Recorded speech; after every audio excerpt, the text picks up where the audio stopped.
ناظرین، جب حضرت زبیر بھی انتقال کر گئے تو آپ صلی اللہ علیہ وسلم کی نگرانی آپ کے چچا ابو طالب کرنے لگے۔ انہیں بھی نبی اکرم صلی اللہ علیہ وسلم سے بہت محبت تھی۔ جب انہوں نے آپ صلی اللہ علیہ وسلم کی برکات دیکھی، معجزے دیکھے، تو ان کی محبت میں اور اضافہ ہو گیا۔ یہ مالی اعتبار سے کمزور تھے، 2 وقت سارے گھرانے کو پیٹ بھر کر کھانا نہیں ملتا تھا، لیکن جب نبی اکرم صلی اللہ علیہ وسلم ان کے ساتھ کھانا کھاتے تو تھوڑا کھانا بھی ان سب کے لیے کافی ہو جاتا، سب کے پیٹ بھر جاتے۔ اسی لیے جب دوپہر یا رات کے کھانے کا وقت ہوتا اور سب دسترخوان پر بیٹھتے تو ابو طالب ان سے کہتے، ابھی کھانا شروع نہ کرو، میرا بیٹا آ جائے پھر شروع کرنا۔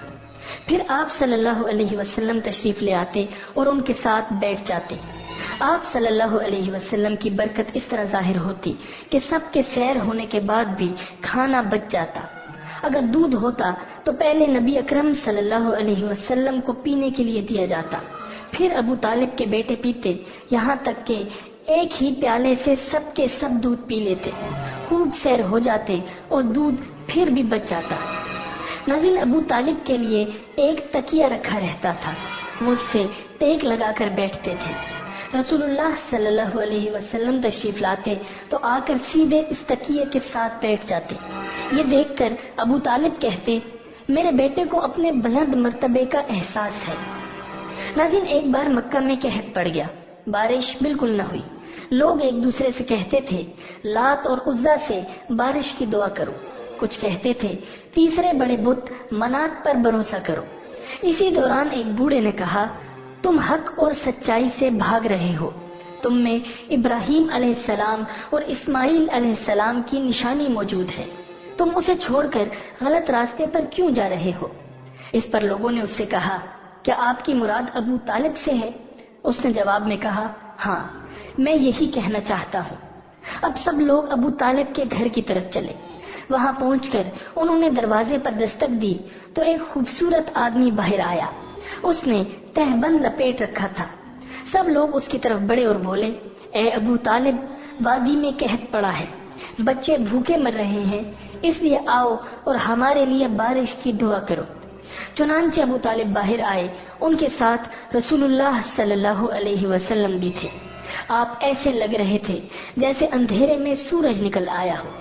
ابو طالب کے ساتھ اور بھی بچے تھے، لیکن انہوں نے آپ صلی اللہ علیہ وسلم ہی کا بازو پکڑا ہوا تھا۔ اس کے بعد ابو طالب نے آپ کی انگلی پکڑ کر کعبے کا طواف کیا۔ یہ طواف کر رہے تھے اور دوسرے لوگ آسمان کی طرف نظر اٹھا اٹھا کر دیکھ رہے تھے، جہاں بادل کا ایک ٹکڑا بھی نہیں تھا۔ لیکن پھر اچانک ہر طرف سے بادل گھر گھر کر آنے لگے۔ اس قدر زوردار بارش ہوئی کہ شہر اور جنگل سیراب ہو گئے۔ ناظرین، ابو طالب ایک بار ذی الحجاز کے میلے میں گئے۔ یہ جگہ عرفات سے تقریباً 8 کلومیٹر دور ہے۔ ان کے ساتھ رسول اللہ صلی اللہ علیہ وسلم بھی تھے۔ ایسے میں ابو طالب کو پیاس محسوس ہوئی۔ انہوں نے آپ صلی اللہ علیہ وسلم سے فرمایا، بھتیجے، مجھے پیاس لگی ہے۔ یہ بات انہوں نے اس لیے نہیں کہی تھی کہ آپ کے پاس پانی تھا، بلکہ اپنی بے چینی ظاہر کرنے کے لیے کہی تھی۔ چچا کی بات سن کر آپ فوراً سواری سے اتر آئے اور بولے، چچا جان، آپ کو پیاس لگی ہے؟ انہوں نے کہا، ہاں بھتیجے، پیاس لگی ہے۔ یہ سنتے ہی آپ نے ایک پتھر پر اپنا پاؤں مارا۔ جو ہی آپ صلی اللہ علیہ وسلم نے پتھر پر پاؤں مارا، اس کے نیچے سے صاف اور عمدہ پانی پھوٹ نکلا۔ انہوں نے ایسا پانی پہلے کبھی نہیں پیا تھا۔ خوب سیر ہو کر پانی پیا۔ پھر انہوں نے پوچھا، بھتیجے، کیا آپ سیر ہو چکے ہیں؟ نبی اکرم صلی اللہ علیہ وسلم نے ارشاد فرمایا، ہاں۔ آپ نے اسی جگہ اپنی ایڑی پھر ماری اور وہ جگہ دوبارہ ایسی خوش ہو گئی جیسے پہلے تھی۔ ناظرین، حضور نبی اکرم صلی اللہ علیہ وسلم چند سال اپنے دوسرے چچا زبیر بن عبد المطلب کے ساتھ بھی رہے تھے۔ اس زمانے میں ایک مرتبہ حضور صلی اللہ علیہ وسلم اپنے ان چچا کے ساتھ ایک قافلے میں یمن تشریف لے گئے۔ راستے میں ایک وادی سے گزر ہوا۔ اس وادی میں ایک سرکش اونٹ رہتا تھا۔